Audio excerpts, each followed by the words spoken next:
बिस्मिल्लाहिर्रहमानिर्रहीम। अस्सलाम वालेकुम। मैं हूं मुदस्सिर शाही एडवोकेट और आप देख रहे हैं लीगल इश्यूज़। आज हम डिस्कस करेंगे जी थाना आपारा के अंदर जो एफआईआर हुई उसका क्या मकसद है, उसमें कौन कौन से सेक्शन ऐड किए गए शेख रशीद साहब के ख़िलाफ़। अब इसमें कौन कौन से सेक्शन ऐड किए, उनकी सज़ा क्या हो सकती है और ये एफआईआर क्या कहती है, इसके ऊपर थोड़ी सी बात करेंगे इंशाल्लाह। थाना आपारा के अंदर इस्लामाबाद के अंदर ऐसे ही महसूस होता है जैसे कंटिन्यूशन है पिछली एफआईआर्स जो चल रही हैं, एक सीरीज़ चल रही है कि इसके ख़िलाफ़ इसके और स्पेसिफिक पार्टी से रिलेटेड जो लोग हैं उनका ही इसमें ज़्यादातर कंसर्न होता है कि उनको टारगेट किया जाता है, बज़ाहिर ये महसूस होता है। आगे चलते हैं। एफआईआर कुछ इस तरह से हुई कि जनाब पीपल्स पार्टी एक पाकिस्तान की पॉलिटिकल पार्टी है, उनके एक वर्कर हैं, नायब सदर हूँ मैं, इस्लामाबाद के अंदर कोई रेजिडेंट थे। उन्होंने ये एफआईआर करवाई कि मैं टीवी चैनल देख रहा था 27 तारीख को, 27 जनवरी को, तो टेलीविज़न में बोल न्यूज़ के ऊपर मैंने देखा रात 10:30 बजे शेख रशीद साहब कह रहे थे कि इमरान खान को तो मरवा देगा ये जरदारी, तो इसने कुछ दहशतगर्दों से बात कर ली है, मेरे पास तो है सारा सबूत हैं, तो ये मरवा देगा ये। और इस बेसिस के ऊपर फिर उसने ये भी कहा एफआईआर के अंदर कि ये पीटीआई और पीपल्स पार्टी के दरमियान नफ़रत पैदा हो जाएगी। तो ये कितनी बुरी बात है, पार्टीज़ के दरमियान नफ़रत पैदा हो जाएगी और फसाद हो सकता है, लड़ाई हो सकती है, तो ये मुनासिब चीज़ नहीं है। फिर साथ ये भी लिखा कि ये तो अगर कोई साजिश है तो उसका ये हिस्सा है, तो इसको पकड़ा जाए, इस बंदे को, और साजिश को नाकाम बनाया जाए। इस तरह की ये एफआईआर थी। अब 27 तारीख को मैं देख रहा था टेलीविज़न, और एफआईआर कब दर्ज हुई कि लड़ाई हो जानी थी, 27 भी गुजर गई, 28 भी गुजर गई, 29 भी, 30 भी गुजर गई, 31 भी गुजर गई। तो फिर उसके बाद यकम जो फरवरी थी, यकम फरवरी को जाके तो बंदे ने एफआईआर दर्ज करवा दी है। तो यकम फरवरी को ये एफआईआर दर्ज हुई कि उसने ये स्टेटमेंट दिया, इसे पकड़ लिया जाए। और वाकई पुलिस इतनी एफिशिएंट है कि पुलिस ने वाकई उसे पकड़ भी लिया। कि लोग धक्के खाते फिरते, उनकी एफआईआर होती नहीं है, हमारे केसेस बनते हैं। देखिए, एक वकील के लिए तो ये बड़ा खुशाइंद है कि थाने में जाया जाए और थाने वाले बात ना सुने, वो फिर आते हैं वकील साहब एफआईआर नहीं दर्ज हो रही, तो फिर वकील साहब क्या करते हैं, 22 से 22B की पिटीशन फाइल करते हैं, तो वो फिर एफआईआर होती है, वकील साहब को मिलती है फ़ीस। लेकिन अदरवाइज़ अगर हम सोचें तो ये मुनासिब नहीं है कि ये दोहरा मेयार ना हो।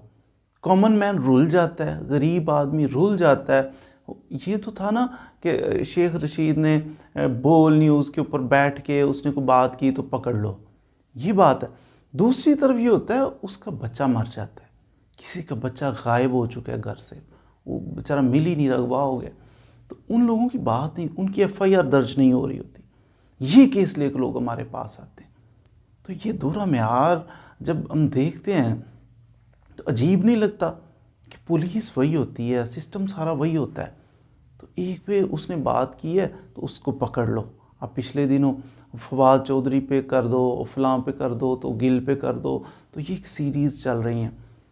तो बोलने पे उसने गुफ्तगू की तो उसके ऊपर कौन सा ऑफेंस अट्रैक्ट करता है पीपीसी का, वो स्पेसिफिक ऑफेंस निकाला जाता है, लगाया जाता है। 2-4 दिन बाद भी आए तो नो इशू, आज पकड़ के उस बंदे के घर भी जाया जाता है, घर से उठा भी लिया जाता है, तो जनाब अरेस्ट हो गया।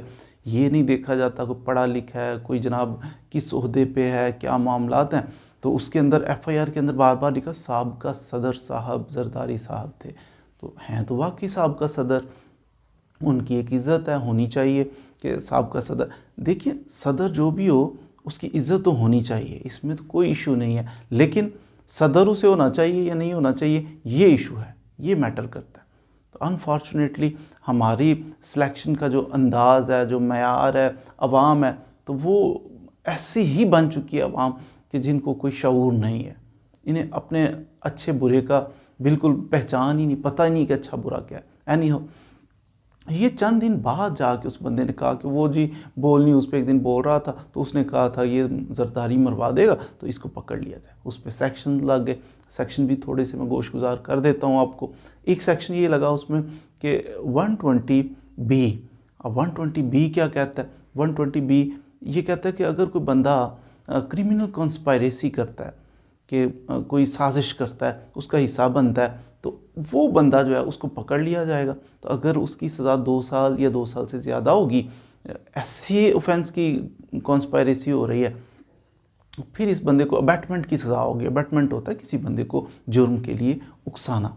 तो जो अबैटमेंट की सज़ा हो सकती है, तो अगर एक्सप्रेसली प्रोवाइडेड नहीं है तो फिर इस बंदे को क्रिमिनल कॉन्स्पायरेसी जो कर रहा है तो इसको भी पकड़ के तो वो सज़ा दे दी जाएगी। यानी नॉर्मली वही होती है सज़ा, जो किसी जुर्म की सज़ा होती है वही अबैटमेंट की होती है, तो वही कॉन्स्पायरेसी करने की भी सज़ा हो सकती है। तो ये 120B उसके अंदर अट्रैक्ट किया गया। फिर इसके 120B ये भी कहता है कि अगर उसकी सज़ा 2 साल से कम हो तो फिर इसको 6 माह तक कैद की सज़ा हो सकती है।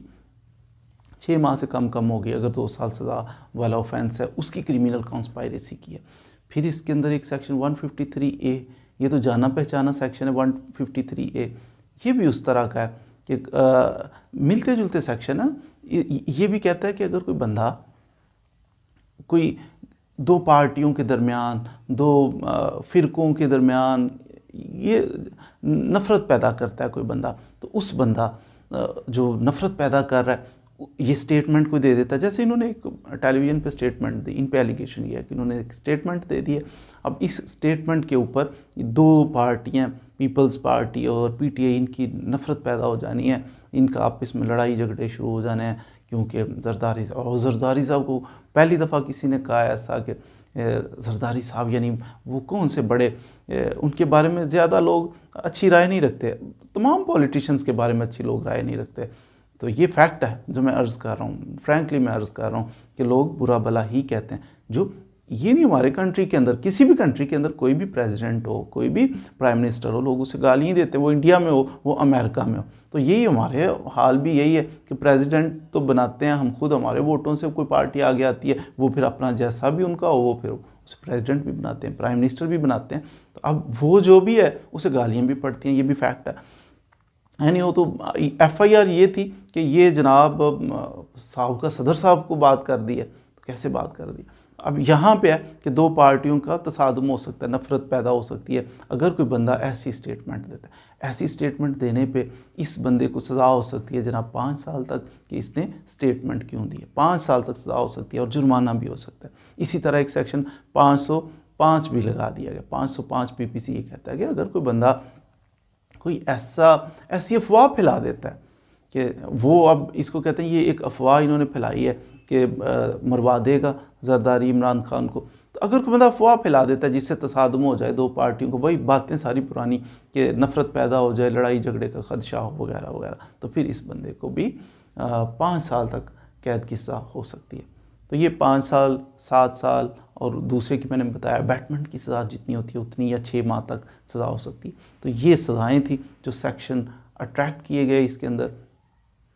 अब ये 7 साल है, सॉरी मैंने शायद 5 साल कह दिया, 505 की 7 साल तक सज़ा हो सकती है, जुर्माना भी हो सकता है कि इसने क्यों अफवाह फैलाई है। और पिछले की 5 साल थी, उससे पिछले मैंने अर्ज़ किया 120 की, वो अबैटमेंट की सज़ा हो सकती है कि जो बंदा उकसाता है जितनी उसकी सज़ा उतनी इस बंदे को सज़ा हो सकती है।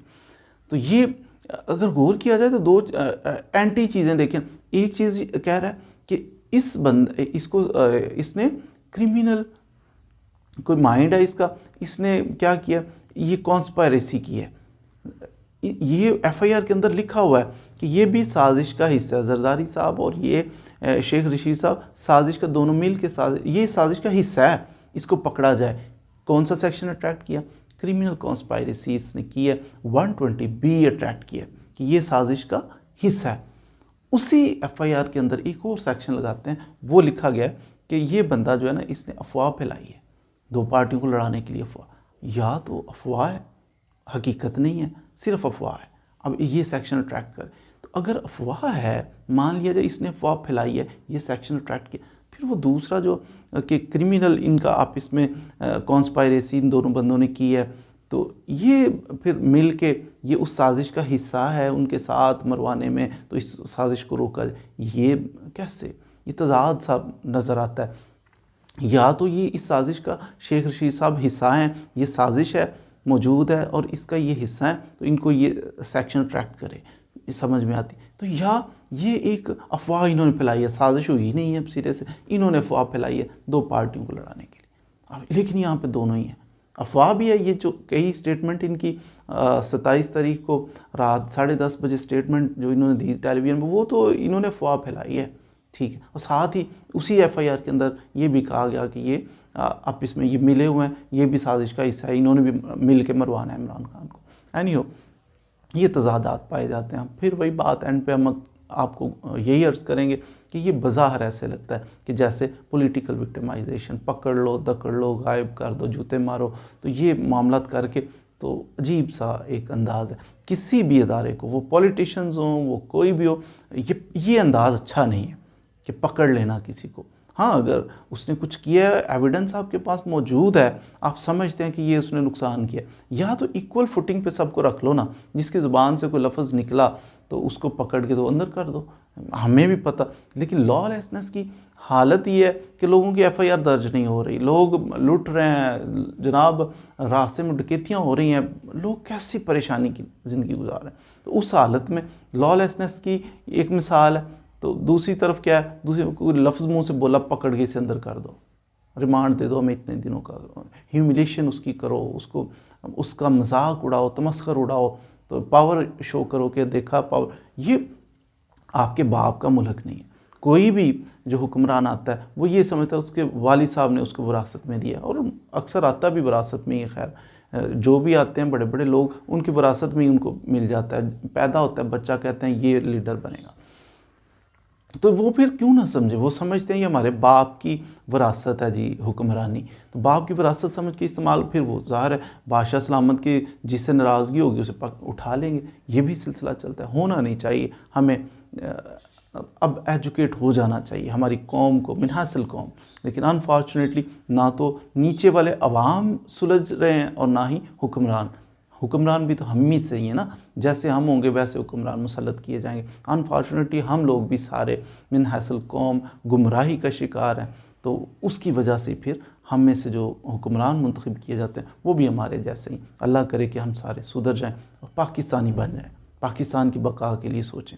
जो हालात चल रहे हैं, जो मुल्की हालात हैं, ये यकीन करें कि लोगों के लिए खाना खाने में परेशानी हो रही है।